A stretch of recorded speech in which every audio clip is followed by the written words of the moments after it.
Hello, everyone. Welcome to the finale of the third season. Somehow we managed to do three whole seasons of this podcast of Everything is Gay, Even the Straight Stuff. Today with Magnus, I'm talking about what is probably destined to be um, one of the top grossing adaptation books of all time, adaptation stage plays, stage musicals of all time, and adaptation stage musical film of all time. We didn't clarify when I said I wanted to talk about Wicked, what Wicked we're talking about, but I think we'll figure out a way to talk about what enthuses us about it anyways. Hi, Mm. Magnus. Hello. And what a lot of accolades to put upon one franchise? Well, I suppose it was what for one the film particularly, but the glory of one part of it will definitely resonate with the rest of it as well. I would say it's still a franchise. Even if it's just part one, it's still a franchise. I would say. Yes, I mean I was when I was referring to franchise, I was referring to the book, the stage play, the film. It's all part of the same sort of mm, well, franchise in itself. Yeah, I agree with that. And the Wizard of Oz itself too is pure Americana. It was written in America. It was based on concerns about America at the time that people have both embraced and sort of denigrated as we moved into the future. And I think this version of Wicked specifically really honors the past while looking toward the future. And it is no surprise to me, after having seen it at least once, that it surpassed Grease, and it only has three more movie musical films to go before it's the top grossing movie musical of all time. So, Mm. yeah. I'm not surprised, to be honest. Nowadays, with people going to cinema, they want to go and see either something that will emotionally connect to them quite well, like a drama of some variety, or they want to go for the sheer visual spectacle. And I would argue Wicked connects in both aspects of that. And when you put rousing songs in it as well, you've got quite the nice little mixture going there. I agree with that. I also think just because movies, by their very nature now, are so incredibly expensive, you sort of want it to always be an event. There's no movie that are really going to that are clamoring for that doesn't have some sort of groundswell of support behind it. I was very nervous for Wicked because I know how much the stage show means to everyone, and I'm a bigger fan of the books than the stage show necessarily. But I really think that I almost think I like this movie musical better than a lot of elements of the stage musical. There are a few things I'm missing, but yeah, it was quite an event. I cried in the theater. Um, and like I said at the top of the program, it has such a connection to the roots of America. I don't know how it's received in Britain, if it's received with quite the same fervor, but there are actually some elements of its kind of American roots that also have some European um, connection as well. So, yeah. I'd argue that it's done very well over here. It's become the Christmas hit of the season, so to speak. Um, As well and it should, a as well it lot, should. That's before the sing along. That's before the sing along one's release. I'm trying to see it three times so that when I see it the fourth time and I sing, I don't mind that I'm singing over Cynthia. it certainly caught a lot of people's attention. Um, and I get the sense, and it's probably going to be the same in America, that it's going to be packing out the theatre production in the West End for the entire year ahead. It probably afterwards as well. Um, there's a big groundswell of support for it, and I wouldn't be surprised if they start looking at perhaps adapting the rest of the book series. I would love that. I jokingly made a reference to getting to like direct or write screen adaptation for Son of Witch because I really like Lear. And Mm. I'm kind of sad that I think Wicked Part Two is going to deviate from that. So I don't think we're going to get the rest of the books adapted. But I do think the film is more an adaptation of the play than the book.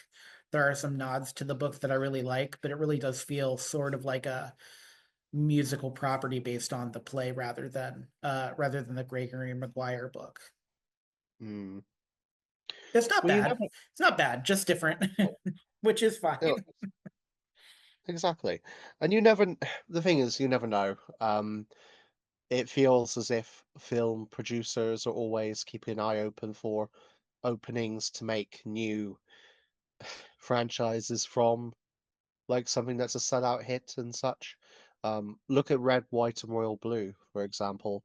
It did so well with its fan base that they've convinced the author to write a sequel film, and it not based on really any literature, but straight up one for Amazon and such. That's really neat.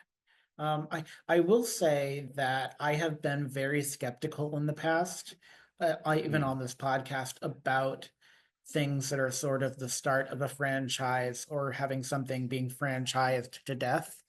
And I don't know if I feel that way with Wicked because it feels like this movie musical took all the lessons from the movie musicals of the last 20 plus years and really honed its stagecraft to this is the medium. We're doing a movie. So we have a lot more space to do things. We have a lot more we can experiment with. And we have like at least one of the head writers that did the screenplay worked on the musical itself too. So it was really like it was really something with dedication and care. And I think that we've responded to that as sort of a fan base, I would say. mm, indeed. If I might go off on a short tangent, I'm thinking of another um, stage adaptation film from a couple of years ago at the second. Now, they both feature talking animals in predominant roles. Both feature quite fantastical situations. But I have to ask you, why, in your opinion, has Wicked done so well, and yet Cats failed so miserably? Which both came out, dare I say, at Christmas time on both occasions.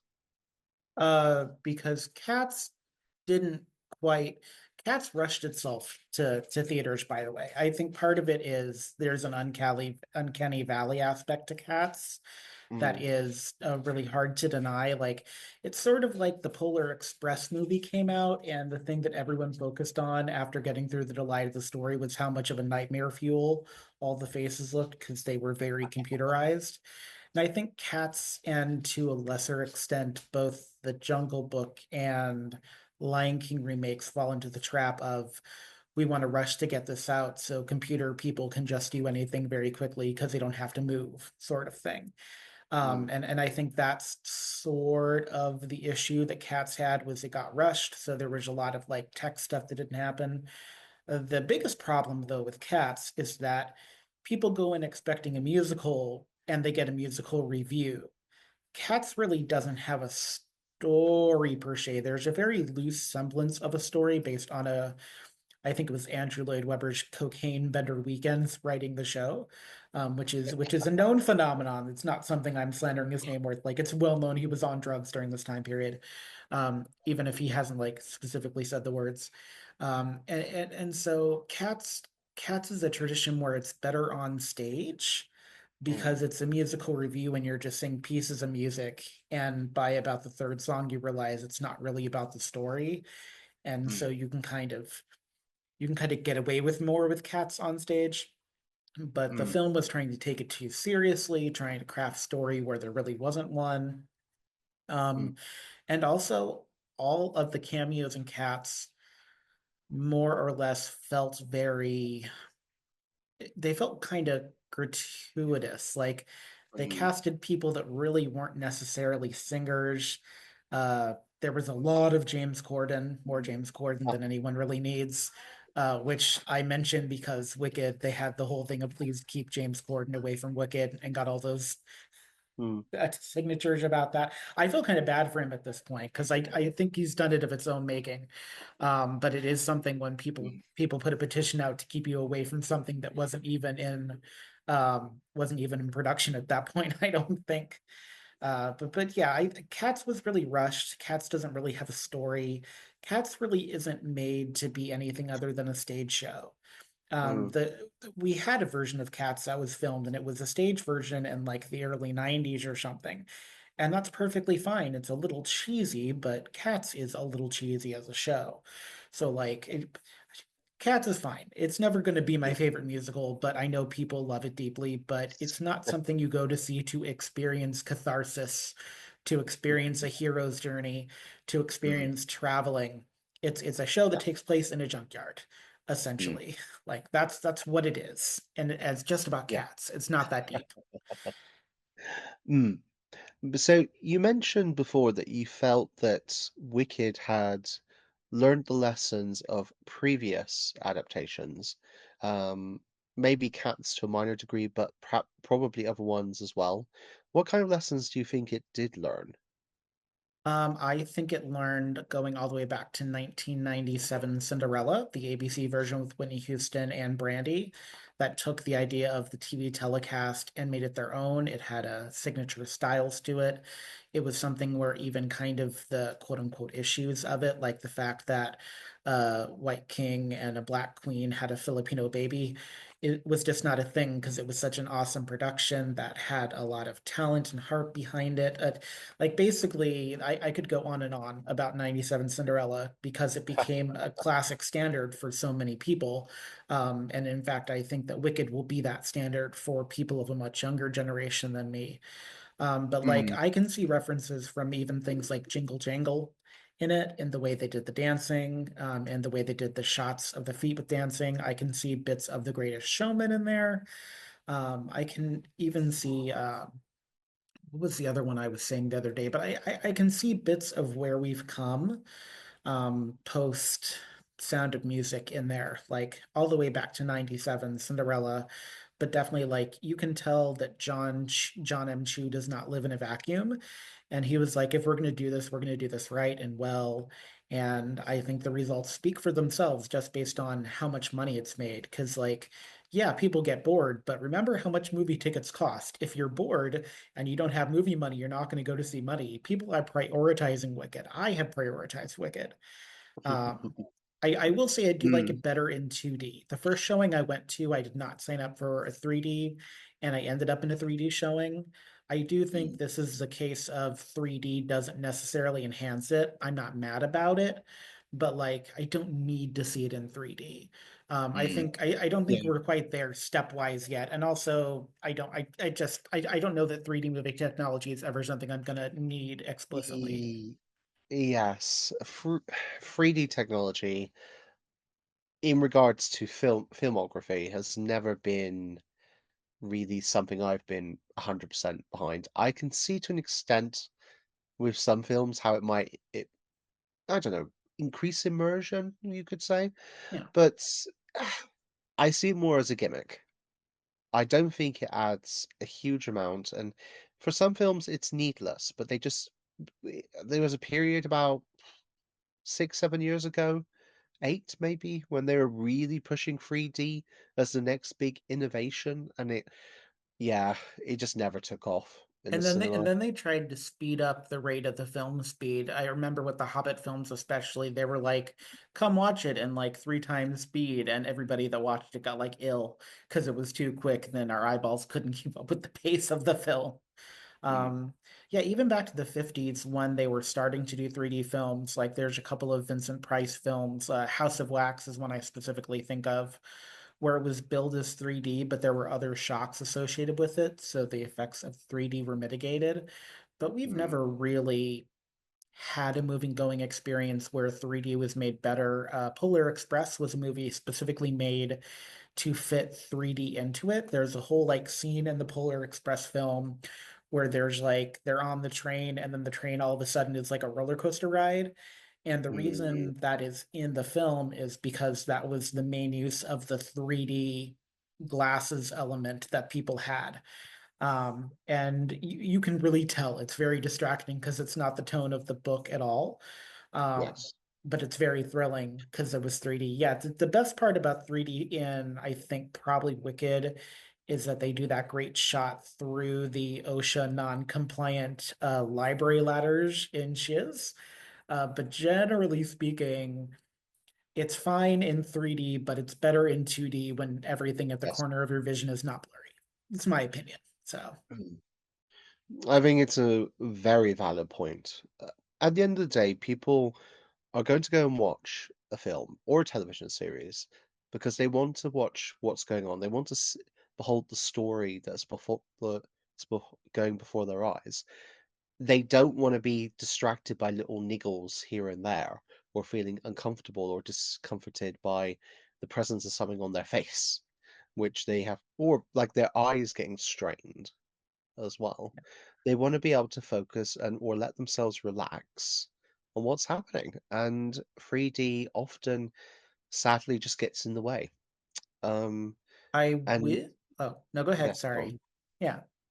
I was just going to conclude by saying I can think of a lot of computer generated movies as well in recent times that films have relied too much on digital assets, and I wouldn't be surprised if 3D actually makes them look poorer rather than more lifelike. It certainly doesn't have staying power because once you get the DVD, if you loved the movie in 3D, you get the DVD home, what are you going to do then? Because they haven't perfected 3D technology at home either. I think for me, one of the things I loved about Wicked that worked was that marketing kind of knew what to do as well. Mm, Not just the lead up to it and all the different iterations of the trailer and especially the fan made stuff. But I have to tell you, I got one of the, do I have it next to me actually? I actually got I have my green screen on, so it's gonna go in and out of screen for you here, but I have the cup from I think it's the AMC Regal mm, which is the tumbler with I got the Alphaba one because I'm Alphaba coded, but the Glinda one looked really nice. The color pink was very pleasing. But this is a legit like cup that I have. Like it has a little Alphaba figurine that goes on top that's a nod to the movie. But what's nice about it is that the black parts of it around the outside are like rubberized. They have a lot of texture. You can really grip it. Like this is a thing you're not just getting in movie. I've been using this as a water bottle for the past week and a half. And I have to tell you, the green and pink popcorn, I didn't get it to eat, but visually, it's very stunning. It's very in line with the film. I am so excited, and I really hope when they do Wicked Part 2, they do like a Wicked Part 1, Part 2 showing back to back, so that you can do mm. both of them at the same time. Because I would love to do that with like a half an hour intermission between. But yeah, like this Tumblr is legit. Like the merchandising for this, at least on the Mm. AMC Regal end, um, I really enjoy. I'm very impressed by this. I would argue that we haven't seen such on the ball marketing since the Barbie Oppenheimer double bill from, was it last year or this year? I forget. That was last year, Last year. maybe. Oh, No, it was it wow. would have been 2 years ago because I was in a different city at that time. Uh, So it would have been two Strange years how ago, actually. wow, how quickly that passes by. I But mean, technically the Deadpool Wolverine mm, glory hole popcorn holder that Deadpool true. quote unquote designed. I think that is probably the height of cinema marketing, if I have to be completely honest with you. But these clips are really good too. They're very pleasing and they remind me of Shadowbox animation. Mhm, So there's something very fairy tale about them, and they also just mhm. hold well. Like I'm holding something that was made well and nicely that I can use over and over again. And I think for Yes. me, that is very important. So, In terms of marketing, I wasn't just referring to what cinemas are doing with their packaging and such. I'm talking about the marketing of like they knew how to generate a lot of hype in preparation for this movie with the trailers, with word of mouth, um with the visuals and such they were putting out.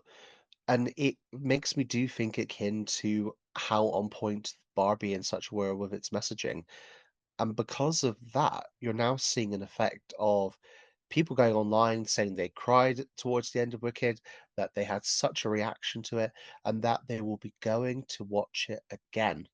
And I think that is such a sign of a film that's really caught the public's attention when you have people that are really into going and watching it on repeat. Yeah, my new favorite subgenre of TikToks that I see on my Instagram, because I'm too old for TikTok. I'm sure I'm getting lots of letters about saying that, but I just don't have the energy for another thing.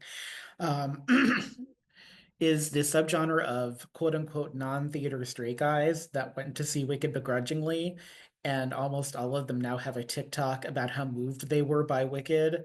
And it's the reaction of Wicked like before Defying Gravity and then after for them, and it's always Defying Gravity that does it, which is a number I love. Not my favorite number in the show, but it's a number I love deeply. And it's one of my favorite subgenres is seeing all the non-theater people that are affected by this arguably like because Wicked the show is such a theatrical experience on stage. Like you're going to see a show. They really like lean into almost the artifice of you're seeing a presented stage play.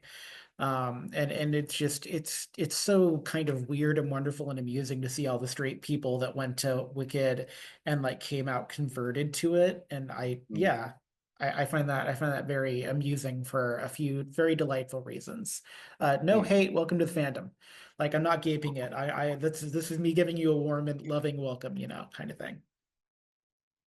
Ex exactly, and that is a great thing about a production that is done well, that it converts people fully over into its favor and such, that it demonstrates exactly why it's remained an iconic hit for so long. I mean, clearly, it could have gone badly. We could have had a very awful adaptation of Wicked that just did poorly. It would be the new Cats. Everyone would just be like going, ugh, and maybe watching it out of like, something to get slightly drunk at and watch. But no, we had instead something that's gonna be it's not just going to be the Christmas hit for this year. I wouldn't be surprised if this film goes on to challenge all the other big hitters of this year as the film of the year on cinemas. Yeah, it's definitely already up for the awards. Let me see if I can Mm, find movie musicals mm, box office top. Let me see which yeah, ones it has sure. to, because Yeah, it has to beat a couple of them, but it's like yeah. And currently number three. It beat Grease. I mm, think it still has to beat, I believe, the live action Les Mis and mm, then one other one, and I can't yeah. find it. Whilst you find that, I'll make a note of saying it was a very smart idea of them to get theatre kids in to be in the starring roles for this film because they totally went into it 100%. And you could kind of feel the conviction they are when they're playing it. Oh yeah, definitely. I I firmly believe that Cynthia Erivo is probably the best casting for a movie musical, just like Adina was the first best casting for Elphaba to give an idea of the role and what you could do. Mm, Um, Interesting to say, Cynthia is not the first African American Elphaba, but she'll be the first African American Elphaba for most people that see the movie. And I have yeah. a lot of really cool thoughts around that and around choices that John Chu and company made. I do think the movie succeeded because everybody cared equally. Ariana Grande saying we're not doing an R&B version of Popular probably also saved that part of the movie too, because I can Mm, imagine an R&B version of Popular just would not work in that setting where nothing is R&B. Um, mm. and so It'd be a it bit was such a pointless. concerted effort. Yeah. There's, dare I say, a bit of subtlety to some of the decisions, and like because of the themes that they're trying to bring across in the film, it doesn't feel like they're beating you over the head with it. You're allowed to watch it and realize for yourself what the story's trying to tell you, as it were. Yeah, definitely. It's something that you only do when you know what you're doing well. Cynthia Erivo talks about how difficult defying gravity is, for instance, but talks about it against how difficult I'm Here from the Color Purple was, and how they're both difficult songs, but in different ways, where I'm Here tightens in and Defying Gravity expands. And it's somebody with that knowledge base that knows how to make it. It's like Muppet Christmas Carol. Like when you get someone with the perfect knowledge base of both Charles Dickens' love and respect for the Muppets and what a Muppet is and how to make a movie based around a Muppet. You get pretty darn good cinema because Muppet Christmas Carol has almost the same kind of legacy that this version of Wicked will have. Because I would argue there will be people that actually love this movie that may not like the stage show as much, to Mm. be perfectly honest. And I think that's okay to have a movie Mm. musical fan. Like Little Yeah. Shop of Horrors has movie musical fans because they like the saccharine ending, that kind Mm. of thing. You always get people that prefer one medium over the other, Yeah. to be frank. And you know what? That's perfectly fine, as you say, it's perfectly fine, perfectly valid. And if now we have a way for people that love film to enjoy Wicked as much as there is stage shows for theatre people to enjoy Wicked, absolutely perfect. It gets the story and its themes out there even more so, Yeah. which, yeah, which I sincerely applaud. Um, I don't, I presume at some point, maybe in the future, they'll do a TV adaptation.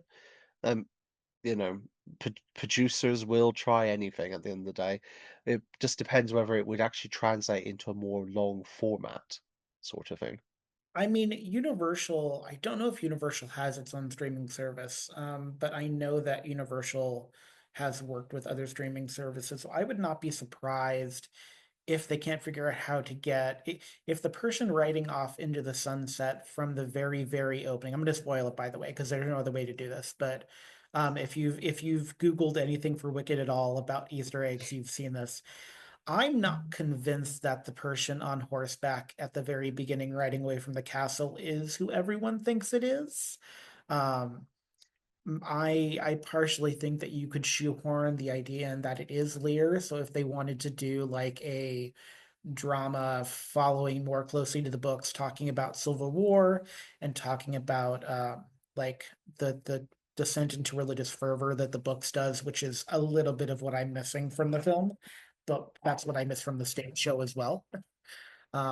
Then you could definitely do that in a sort of like Agatha all along WandaVision sort of way, but it's not going to be a forever thing.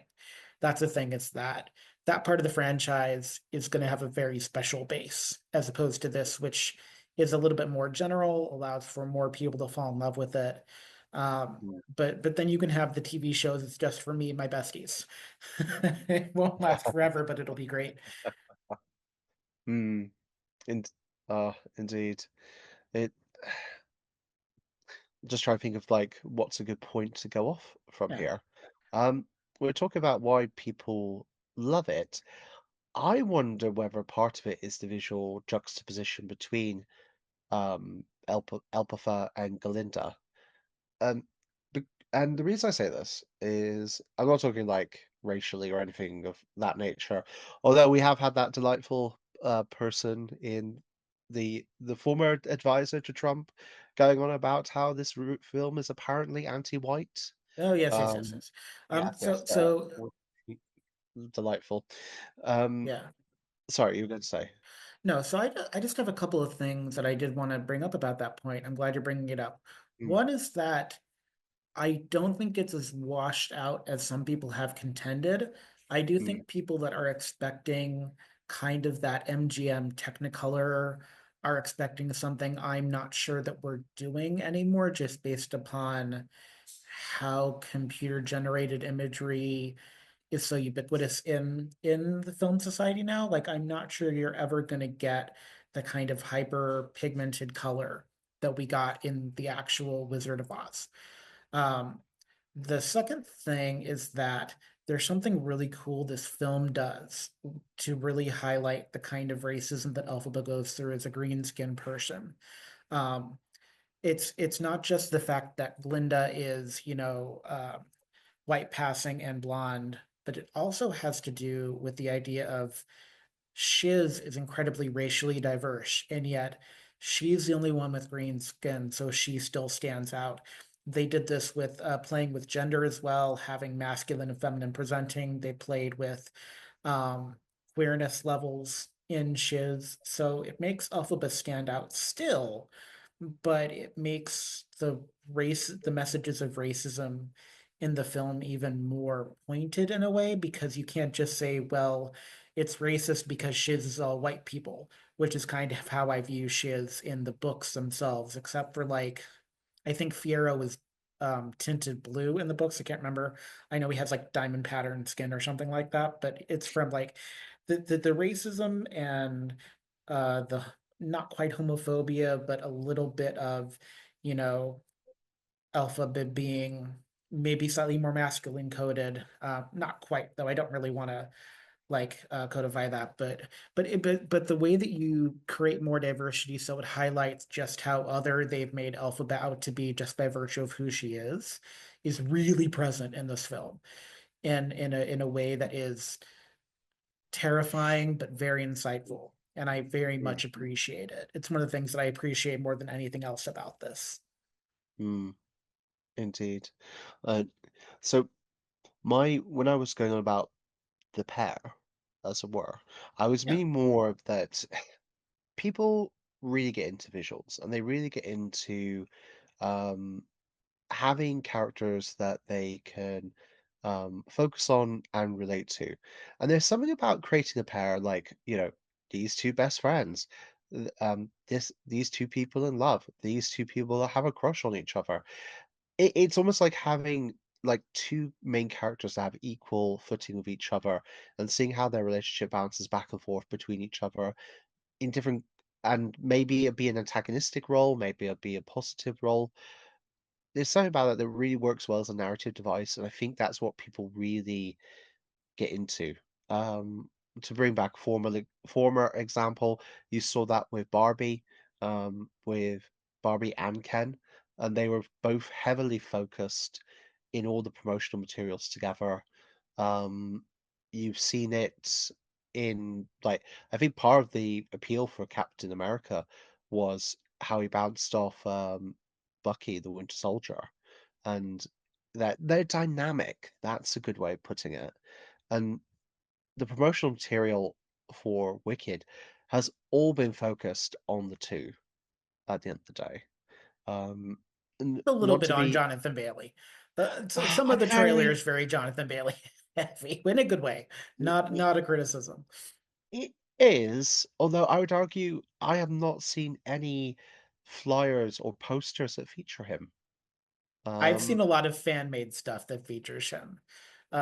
Because I did so mm, much Wicked stuff, my algorithm all went Wicked for a while, and there's a lot of like fan made stuff about Fiero. The whole meme that I shared that several people uh commented on that thanked me for that because they were delighted by it. Yes, no.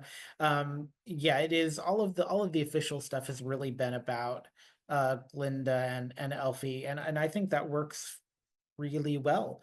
Like I said, the color palette of the cups is very indicative of the color palette of the two characters.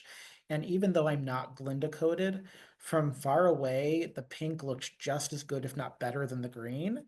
And so, like, they mm, really understood the color palette of Glinda being like faux saccharine, so really giving into the rose and the pearl and like the idea of kind of like sunlight versus moonlight sort of thing that they give to Elphaba mm, and Glinda. And I think it works. I think it works really well because if it was just like solid pink or like solid curly hair like they have in the stage show for a lot of the Glinda representation, yes, um, I really do feel that would have fallen down, but they knew how to dress Ariana so she had that very doll-like quality to her, but yes. it's varied enough that's varied, which I think works Mm. well. I remember someone commenting that they found her color palette to be summed up as sugary, like something very nice and sweet, um, something you could be into, but not necessarily so sugary it's overwhelming. Yeah. And I quite like that, and I think that works well for a summary of her character that she's meant to be this very sweet, um, very good um, character, but there's the nuanced layers that you could see below. I mean, it's very clear all the nuanced layers Oh and yeah. about the facade and stuff like that. Um, and that it works so well. And I think the other appeal is people see these two characters and they want to know what the relationship is. They want to see the different aspects of it. And I think that's a big draw at the end of the day. Um, Not to be bad to Jonathan and such, we could talk about like Jonathan becoming a new awakening for a lot of young boys in Oh, a bit. bless him. That's true. He's going to be somebody's David Boreanaz, which I Yeah, appreciated as the person for David Boreanaz is mine. But yeah, yeah. there's something interesting about kind of the costuming and character work here that is Ooh. reminiscent of both the book and of the 39 MGM. Like Billy Burke as Glinda, who is saccharine and is sugary sweet, but as we start to peel back the layers, there's something kind of invictive about her. She was meant to be the girl of the time, something called the Gibson girl, who was that kind of giggly, frothy. Literally, you could see her coming down in a bubble because that's the kind of thing they did at MGM at the time, sort of girl. And having Margaret Hamilton be the almost opposite of that, and the book describing Elphaba as all angles and elbows, and Glinda as kind of being this all-encompassing Mm. force of charisma. You really see all the different versions working. Kind of offline, you used one of your favorite phrases to talk about Wicked. So would you like to talk about the fact that it is camped as Christmas? Which I appreciate as one of the catchphrases. I think we should put that on a t-shirt at some point if we ever decide to fundraise from this. Camp as Christmas, I think, would sell very well as a t-shirt. We can even do it in pink and green. In, Indeed, and it would be perfect to wear as a Christmas jumper. In fact, if you designed it quite well, it might be the Christmas jumper people could wear. Maybe we could get Tom Daly to Yes. knit it in one of his stitch knittings that he does, because he does sweaters now, I guess. So yeah. Yes, nothing like a good collaboration. Yeah, just it's the perfect way, I think, to describe this film in many ways. It's a few, it's a young gay theatre boy's dream, this film. Like the visuals, the hunkiness of the main male lead, um, the like powerful ladies that you can look up to and everything. Um, Also, we haven't mentioned about Michelle Yeoh yet. Oh, love her to pieces. And she does such a great little villain piece in this. Yeah, and that's something that's really cool that it feels like a nod to the book as much to everything else. I'm curious to see if in Wicked Part 2 if they'll follow through with this, because in the book, Elphaba kind of becomes more obsessed with Morrible than she really is even with the wizard. Like she sees Morrible as more of a threat, like she's sent after Morrible more than Mm, she is to like the wizard himself. So I'm curious to see how they handle that in part two. But she is a really great um she's a really great villain because like when you see it the second time you realize how it's set up the whole time through and you just feel so bad for Elphaba like just watching the sort of doomed character that trusts this woman who is helping her to like harness her power and just it's heartbreaking to watch that fall apart and to watch mm, Elphaba realize how badly she's being taken advantage of and that she can't have any part in it anymore. And it sets up the whole sequence with the frightening sequence with the monkeys and Shistery, and it's wonderful. mm. I think that leads nicely into talking about the themes that the movie's going for and contrasting against the book. Um, you had some thoughts regarding that. Yeah, I think my biggest thought and the reason I really love so say they do this pretty well in the movie. And I think partially it's because a lot of the stuff wasn't CGI'd, wasn't green screens. They built actual sets, they had physical places to go that they had to dance against, they had space to move in. So it wasn't all green screen. Some of it was like a lot of the stunts that we watched Cynthia doing happen in like a green screen, blue screen place. So that they could like actually film her flying on a wire instead of just like dropping her from the sky, which I appreciate not hurting Cynthia. Um, so in the book, there are elements of the entire family, the entire Throp family is really kind of under variations on religious fervor. Like I think her dad's name is Feldspar, I want to say in the book. I could be wrong about that. Um, but he's like a minister, not the governor. And I think that change might have been for simplification in the stage play, which is fine. It's not a change that hurts too much. It makes the mom story easier to tell, although she is a bigger part of the book. But like Shell, who is the younger brother of Elphaba and Nessa Rose, and to a lesser extent, probably Turlehart, and in some ways Lear, and then Rain, like the whole Throp family is sort of beset by this infatuation with religion. And there's something in the Wicked books that has an infatuation with religion that is slightly more prevalent than even the Civil War civil rights aspect. So I think it was actually smart to focus on civil rights over that. It's just something I kind of yearn for that I like that makes the books feel special. Like you do get some religious fervor, and you do obviously get the song Loathing. It's about Glinda basically becoming an icon of the school. In fact, there's that great moment where she has the light flashing in the window, which is a reference to having a halo. So there is some saint-like imagery that feels like a Mm, nod to the book. But for a film about witches, it's surprisingly a non-religious thing, mm, which I find both intriguing and amusing. And I think as adaptations go, it made a smart choice to focus on civil rights. I think Something's mm, Bad in Oz works better as a civil rights song than as a religious fervor song. But it's mm. something that I'm hoping to see in the second part, specifically with Nessa's character, because I think you can show it off a lot with Nessa, who doesn't really get a lot to do in the first half of Wicked, Yeah. and that's fine. Um, Mm.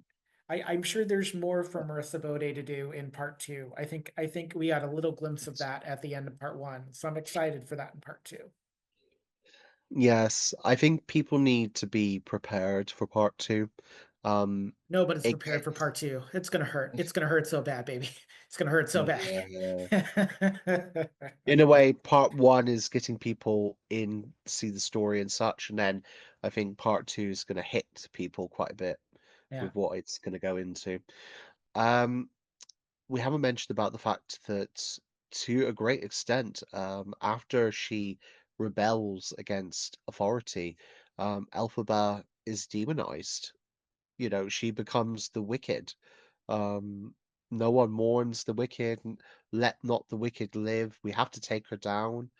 You know, she becomes very much the Antichrist figure within Oz, even though, it could be further from the truth.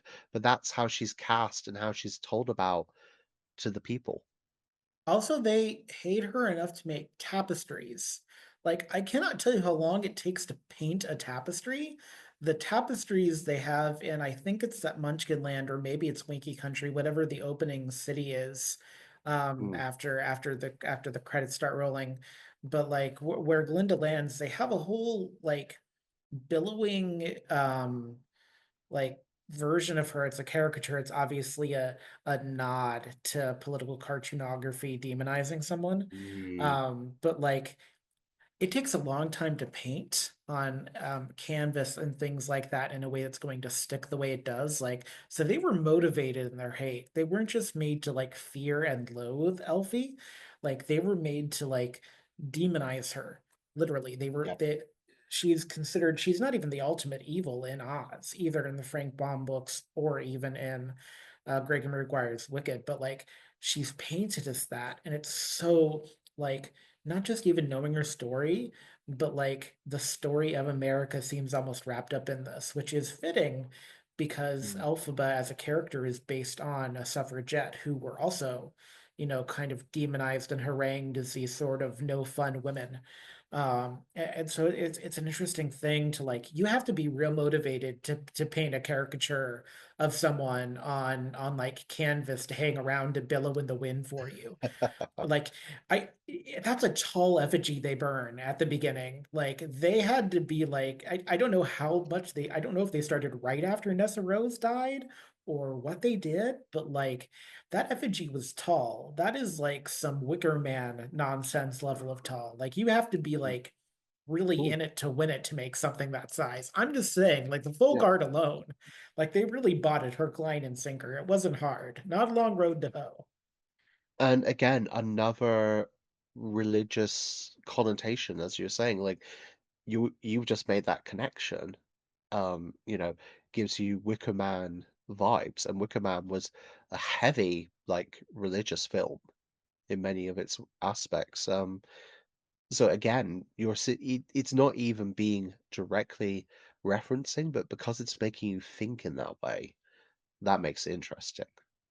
Yeah, so there are religious themes, but for people that haven't read the book and this is their first introduction into Wicked, when you read the book, there is this great sense that even though Elphaba doesn't have the same religious beliefs that the rest of her family has, there is this sort of studiousness and religious fervor that sort of maddens the whole family, as though they're under as though the Throps are really under their own kind of spell, and there's some allusions to her being in the line of Ozma, because they don't have Princess Mombi, who does a lot of like heavy lifting in Return to Oz.